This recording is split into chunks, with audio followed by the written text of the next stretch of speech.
Bonjour.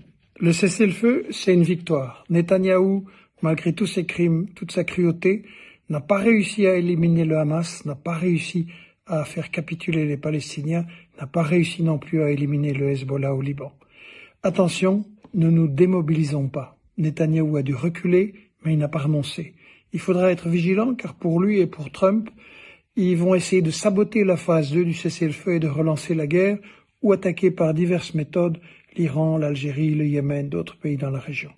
Donc, il est indispensable de renforcer notre solidarité avec les Palestiniens maintenant. Par exemple, renforcer le boycott des firmes comme Carrefour et McDo, complices des massacres, et renforcer la bataille de l'info sur le 7 octobre, sur l'histoire d'Israël, sur tout ça, sur les stratégies aussi des États-Unis et de l'Europe. En France, en Belgique, en Suisse, on a eu le plaisir de voir naître ou se renforcer toutes sortes de comités très dynamiques qui ont mené la bataille de la solidarité. Il est temps maintenant de le transformer en un mouvement durable. C'est une bataille qui va durer des années. Il nous faut un mouvement capable de peser sur les régimes occidentaux pour imposer une vraie solution pour les droits des Palestiniens et pas des solutions à la Trump ou à la Netanyahou pour marginaliser et neutraliser les Palestiniens. La résistance là-bas a tenu le coup. Ici, elle doit se renforcer. Palestine vaincra. Aujourd'hui, c'est un jour d'espoir. Avec l'annonce du cessez-le-feu, tout le monde se réjouit pour les Palestiniens. Et je crois qu'il y a des leçons à tirer. Il ne faut pas dire, voilà, c'est fini, la page est tournée. Non, il y a des leçons très importantes à tirer parce que la bataille pour les droits des Palestiniens, c'est-à-dire pour la fin du colonialisme, je pense qu'elle ne fait que commencer et elle va encore durer. La première leçon importante, c'est que la résistance palestinienne a gagné. Elle a obtenu le cessez-le-feu que Netanyahou refusait. C'est exactement la même chose que ce qu'il a refusé. Et pourquoi elle a gagné? Parce qu'elle n'a pas fait confiance aux promesses des impérialistes et colonialistes. Et voilà, Netanyahou a dû plier. La deuxième leçon, c'est l'unité, la résistance palestinienne. Il n'y a pas que le Hamas. Toutes les composantes, toutes les tendances politiques de Gaza se sont battues ensemble. Et ça, l'unité, elle n'existe pas toujours en France, en Belgique, et je crois qu'il y a des leçons à tirer pour nous aussi. Une troisième leçon, c'est que nous avons beaucoup plus de pouvoir que nous ne croyons. On vient, Saïd Bouamama et moi, de faire des conférences. On a touché plus de 3000 personnes dans une trentaine de villes. Et il faut le dire, on a rencontré beaucoup de pessimisme, de fatalisme. Est-ce que c'est possible? Les autres sont tellement forts. Et nous avons toujours dit, les autres, ils ont leurs faiblesses, leur force n'est qu'apparente, et nous avons beaucoup plus de pouvoir que nous ne pensons. Et je crois que la pression qui a été exercée en Europe, aux États-Unis, elle a aussi aidé les Palestiniens à remporter cette victoire. Et d'ailleurs, il faut remarquer, il y a un sondage qui vient de paraître, que Kamala Harris, elle a perdu les élections parce que parmi les gens qui n'ont pas voté pour elle et qui avaient voté avant pour Biden, 29%, c'est la toute première raison, c'est sa position mauvaise sur Gaza. Et donc, voilà, c'est une leçon que nous avons plus de pouvoir que nous ne croyons. Alors, je crois que le combat, il continue, parce que de toute façon, Israël est agressif en Cisjordanie aussi, on en parle moins, mais il faut.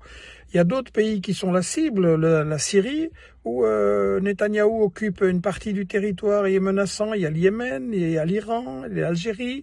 Il ne faut pas croire qu'ils ont renoncé. Et voilà, moi je crois, fais pas tellement confiance en Trump, je crois qu'il recule pour mieux sauter, il est plus malin que Biden, mais il va essayer d'autres méthodes. Et donc il y a plein de questions qui se posent. Déjà la reconstruction de Gaza, est-ce que ça va être la reconstruction sous forme de chantage des Saouds, de Trump, venez on va reconstruire mais en échange vous cédez sur vos droits, ou est-ce que ça va être une reconstruction dans la justice, c'est-à-dire Israël Israël doit payer. Et les multinationales des États-Unis et d'Europe qui ont profité de la guerre doivent payer aussi. On va avoir besoin d'une grande pression pour une reconstruction dans la justice.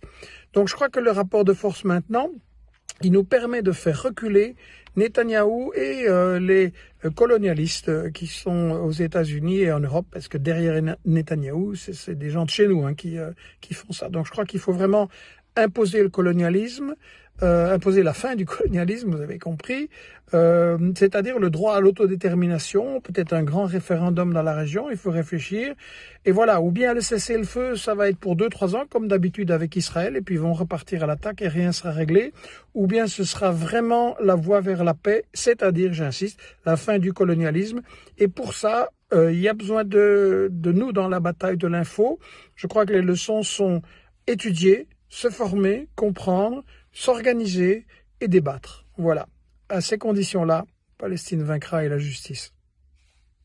Quand on regarde l'évolution de la carte de la Palestine et d'Israël, il suffirait que nos médias montrent cette carte pour que la population ici comprenne qu'il y a eu tout simplement un vol de territoire par la violence qui continue encore maintenant. Et est-ce que nous, démocratie civilisée, droits de l'homme et blablabla, nous devons accepter ça? J'ai eu l'occasion de représenter cette carte, ces différentes cartes, dans une petite vidéo que certains d'entre vous ont sans doute vue et je vous recommande de vous abonner à la chaîne YouTube et à la newsletter d'investigation pour les recevoir toutes parce que je vous demande de les partager le plus possible. Donc Monsieur Barnier, là, le nouveau Premier ministre de Macron, a fait un discours à la télé qu'Israël a le droit de se défendre. Et donc j'ai montré cette carte en disant, Monsieur Barnier, est-ce que c'est ça que vous appelez se défendre? Quand on voit la carte, tout le discours s'effondre. Donc on comprend pourquoi les médias ne peuvent pas la montrer. Donc moi, je vous demande de partager sur WhatsApp, sur Telegram, sur TikTok, partout,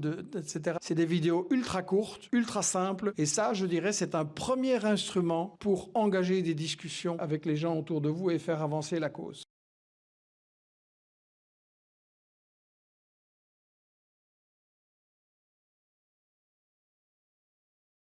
On le paye cher, mais on sort d'une période qui était une période de recul, une période de régression, une période où le peuple palestinien était en train de disparaître de l'agenda, où il était en train de devenir invisible, où il était en train, en réalité, de disparaître. Cette période de régression mondiale, elle s'ouvre avec la disparition de l'URSS qui est un véritable séisme mondial parce qu'elle vient briser l'ensemble des équilibres issus de la Seconde Guerre mondiale. Cela va enclencher un processus de contre-révolution mondiale qui va, pendant 20 ans, multiplier les guerres de balkanisation.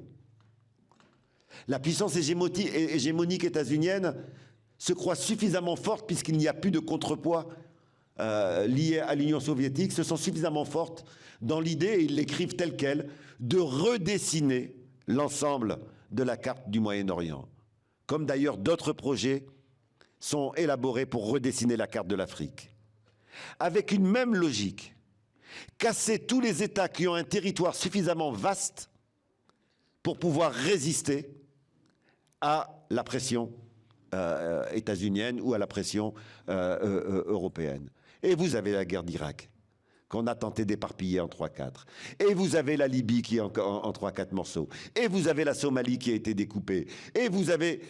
Si vous regardez, on a un plan de balkanisation des États pour redessiner une multitude de micro-États facilement manipulables. La résistance palestinienne, pendant cette période-là, s'est retrouvée particulièrement isolée. Particulièrement isolée.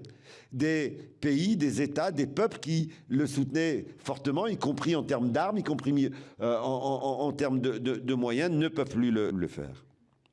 Et la pression états-unienne va se faire sur ces pays arabes pour qu'ils abandonnent le peuple palestinien. Et là, on va avoir un phénomène que seuls les peuples peuvent faire, qu'on a connu dans d'autres colonisations, mais qui sont des effets quasi magiques de la conscience populaire. Au moment où la résistance était la plus affaiblie, on a eu l'intifada. C'est-à-dire un peuple entier, enfants, femmes, vieillards, prenant le relais des organisations de résistance qui étaient, comme elles étaient à l'extérieur, qui étaient affaiblies. Et ça fait partie des aspects enthousiasmants quand on regarde l'histoire longue des peuples.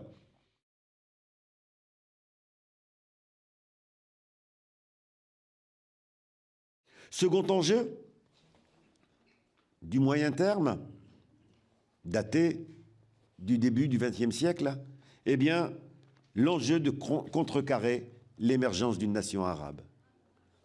Je donne toute une série de cartes dans le manuel. Regardez comment le monde arabe est coupé par l'État d'Israël, comment le mandat a été pensé pour couper la perspective d'une nation arabe. La nation arabe est à ce moment-là, comme toutes les nations du monde colonisé, en pleine effervescence.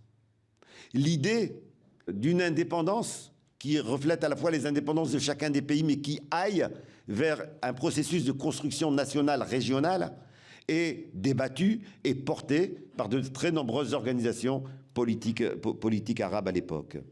Et la création, l'encouragement au mouvement sioniste et à la création de l'État d'Israël vise à empêcher une nation arabe d'émerger, de se consolider, de se construire. Parce qu'une telle nation, avec son espace géographique, avec sa langue commune, avec les dynamiques économiques possibles par ce territoire, eh bien, serait un obstacle au contrôle de la région par ces grandes puissances. Il faut donc, dès cette époque-là, balkaniser. Il faut, dès cette époque-là, couper chacun des segments des peuples arabes, le couper des autres. Et la création d'Israël est aussi un outil pour éviter ce processus de construction nationale arabe qui s'inscrit dans le temps, comme toutes les nations s'inscrivent dans le temps. C'est pas parce qu'à un moment donné, on constate que l'on est loin d'une nation arabe homogène ou d'une nation arabe unie que le processus n'est pas en cours. En tout cas, elle existe en tant qu'aspiration et c'est ça qu'il fallait casser. Elle existe en tant que possibilité et c'est ça qu'il fallait casser.